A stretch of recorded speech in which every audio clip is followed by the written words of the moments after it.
Hi, this is Dennis with Second Chance Tackle. This is what my bench looks like lately. We're almost getting ready for Christmas now, and I got a couple of packages in, and I'm going to take you through them, some of the work that's on my desk, and a special little gift that someone gave me that I thought I would share with you as well. So we continue to get some projects in. This one comes from Barry in North Carolina. Just got to opening it up. Barry tells me this reel has been in the family for a long time. It's a Penn 104. It's in nice condition. Usually you'll see the paint on these will be worn, but there's very little in terms of paint scuffing and the like. Seems to work, and Barry just asked me if I couldn't put it back together again. He'd like to take it fishing, if nothing else, to go fishing from his memories. So the next one is just fascinating. This reel gets the reward, or the award, for being the furthest one ever sent from me. It comes from Mauritius, which is an island off the west coast of, or the east coast rather, of Africa. This was sent in by Forbes. Now, it's not completely crazy. He is visiting the U.S. and has asked me to work on it. Now, there's a couple of things here, I think, that if I recall, need some work. He had asked me if I had ever worked on one of these. I have not. This is a Meta Royal 5000A Fishing Safari. It's my understanding, yep, it was made by Ryobi. So Ryobi exited the fishing reel business in the U.S. in the 1990s. They sold their domestic or U.S. production. Wasn't domestic, they're Japanese. It was sold off in the 1990s to Berkley, and Berkley manufactured or distributed their reels going forward from there. And then Ryobi continued in the international space for some time, and that was 2000s, where they marketed it as FinTech. And in this case, this one still bears the Ryobi, and I believe it was sold in Africa, so, or at least Mauritius. So we're going to see. We're going to take this apart. I'm just waiting for Forbes to tell me if this was anything more than just a basic tune-up. But we are going to get going on that one, and that one should be a fun project. Again, the rewards for the most traveled reel so far. I think it's going to be tough to beat that unless I get one in from Antarctic, but we will see. All right, then I have another set of reels here from Scott out in California. I just recently worked on a Penn 68 with a broken side plate for him. And he tells me he got a couple more of these. I believe these also came from Swap Meets. And let's see what we got. We got some classics. So he's got a beautiful pen here, it appears to be. This is one of the biggest ones. This is the Penn 704Z. And let's see what we got going here.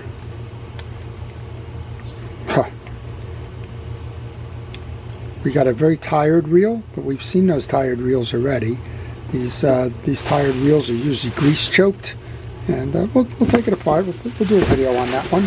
I like to show Scott how we've done these because we can turn around with those, and he can do it the next time. Look at this gorgeous reel. This is a Daiwa 7850. It's a huge saltwater reel. I know Chris is going to want to see this one. That's his specialty, it seems. Same thing, grease choked, hard to turn. Other than that, that one seems to be working fine. And we have a nice condition Penn Peerless number 9. This is missing the line shield. We can get those. Those parts are still available. I'll make sure I order them up for Scott, and we put this one back together again with a tune-up. Again, this one's tight as well. And that's not atypical of what you're going to find in swap meets by any stretch of the imagination. Swap meets are just designed to sell off stuff that people aren't using, and that is why it always becomes quite a market for broken gear or tired gear or gear that's just sat in the closet for a while. So now Santa came early, and I thought I would give you a special shout out.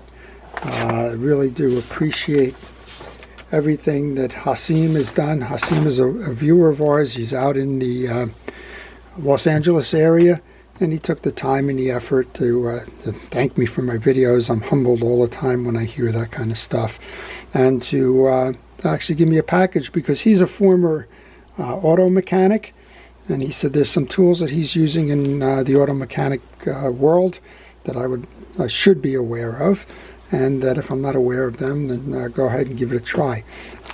So you've seen me use picks for quite some time, and he's given me a pick set. This is by Pittsburgh.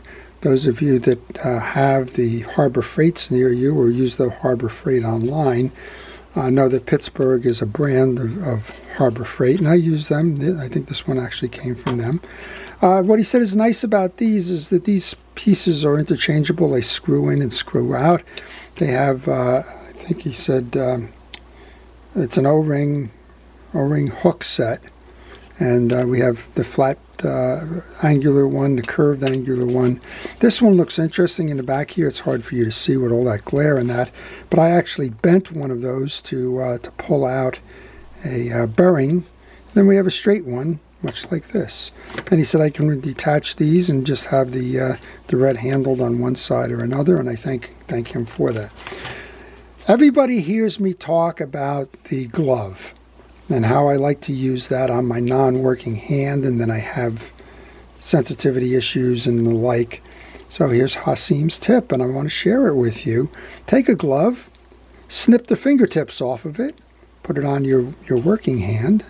That doesn't line up quite right, but then you can still use your fingertips and protect the palm of your hand and most of your fingers for it. Thank you for that suggestion. I will try that for sure. He also sent in his go-to source for tools, and I'm never in that understanding that market, but this is called Micromark, Small Tool Specialists. It's micromark.com. If anybody is looking for tools like we're using here, this looks like an outstanding catalog. I've had the opportunity to go through it a little bit. He marked a couple of parts for me just because he knows that I get frustrated by some things. Here's a tweezer set that is used for the small pieces. This one is micro screwdriver starters. You all see how I have trouble with the starting. And it tells you, I guess he's also paying attention to what I'm struggling with in the videos. And then he has another kind of a set of tweezers here with some different pieces in that. Fascinating stuff. I mean, those of us that enjoy tools, well, you can spend a lifetime looking at it, including the one on the cover. Is a power driver set, but it looks like it's lower issue, and I have issues, as you know, with power drivers that are the traditional guns, something like this, because it's got way too much torque in it to work on fishing reels for the fear of breaking a screw off. Well, this one here looks like it's got a lot less torque and can save your wrists if you have difficulty tightening and loosening screws. So again, I'm not plugging anybody. He sent it, and I'm thanking him for it, and I'm passing this along as I told him I would do. It's called micromark.com. You can see it up here without the dash, micromark.com. And you can take a look at that if you're interested in acquiring any of those things or building your toolkit. He gave me a book, a calendar, right? Nice. And one of the things I'm always asked, and I don't have an answer to, is how many reels do you work on a year? And I can estimate it, right? 500 to 1,000, I don't know, somewhere in there. But I'm going to use this book, and every day I work on a reel, I'll put a number in the book. At the end of the year, God willing, I'm still here, and I will total it up, and I will answer that question for 2022. Compliments of Hasim. Thank you very much. He's also shared a tool. This is one I've seen before. I actually have one, but it's rusted. So warning if you want to go get one of this, but this is an 8-in-1 tool. These two match up with the pen reels There's some Shimano's that goes with, and I believe this one actually works on the Daiwa. So it's a multi-purpose tool, and if you're this is by Reel Handle Screw by Smooth Drag, and you can go get one of those if you find it that way. And I guess with a sense of humor, he tells me two things.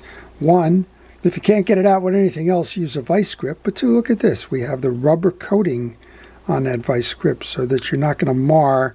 And you've seen me tell you about that. I use the felt pads, and I use the steel wool and the like for gripping, gearing and the like without the fear of marring it. So thank you again for that. Of course, he's seen me struggle with line-on reels, so he's sent me rubber bands. He's also sent me some applicators that are cotton swabs and the like for cleaning. And again, appreciate that very much. And then finally, everybody's kind of got a series of kind of organization things and the like. Here's one that he suggested. It's a parts tray. You get one of the boxes. I know Plano makes them among others. Get a box and use that as your container for your pieces and parts as you disassemble a reel. Any large parts can go on the door up above, and you can just see it's got flexible partitions, so you can kind of set it up as you want. And as you go about doing that, just go ahead and put your pieces and parts in there. You see me, mine is organized chaos. I like to just make sure that I can get the pieces all in the parts tray, but for those that wanted a little bit more finer definition of how they came out, that's a way to do that. Here's a suggestion he brought up as well. I thought this was kind of neat. You got two things here. One of them is use a box to catch as a catch point. If you're going to take a reel apart, kind of open up the box and work within the box, stand it up. If you're afraid a piece or a part is going to shoot, work inside that box. At least you limit your search if something goes badly with that. And then he also showed simply with cardboard, you can build a little easel, and you can put the schematic diagrams, I'm not sure, yep, the schematic diagrams and parts listings right on that little easel right in front of you, so it's hands-free, where you can look up and see the project you're working on if you get stuck midway. As I've mentioned, I don't have all the answers. There's a lot of people that have a lot of great ideas, and I'm not afraid to share them with you. Not quite sure what this one was. I probably didn't pay attention here. I think what we have here is a project that he worked on, and look at the beautiful results of that. That's the Ambassador 5600C, and it's just a gorgeous piece of it. I think what he's showing here is some of the issues that we had before he started working on that reel. And then finally, one more. This shows a tool or two in terms of how to test a bearing. You've seen me as I test the bearings. I'll just clamp one side of each of the bearings with my fingers, and I'll spin it, and I'll know. In this case, he says you can use a tweezer, or you can use a needle nose plier. Put it on the inside, and that'll give you a test for the bearings as well. This is, I'm not remembering what that one was, and then some of the other pieces that he showed us already. So with that, I want to thank Hasim for sending those in. I want to thank everybody who leaves comments in our forum here. Again, I just try my best. I'm going to say that my techniques are the right ones. He's shared an awful lot of great tips here, and he actually took the time to send me some of that stuff to try, and I am indebted to him for that. So everybody, if you have great tips and want to share them on the forum, please go ahead and do that. To the reels that I showed you earlier, if you want to see any of those, please let me know in the comment section. I'll be happy to try and get those as videos. And to all during the holiday season, please have a great holiday season, regardless of what holidays it is that you're celebrating.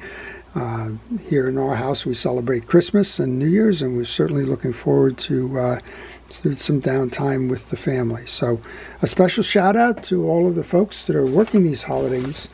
especially those that are in the first responders and essential personnel, trying to get deliveries made, trying to keep everybody safe during the pandemic. Thank you for that.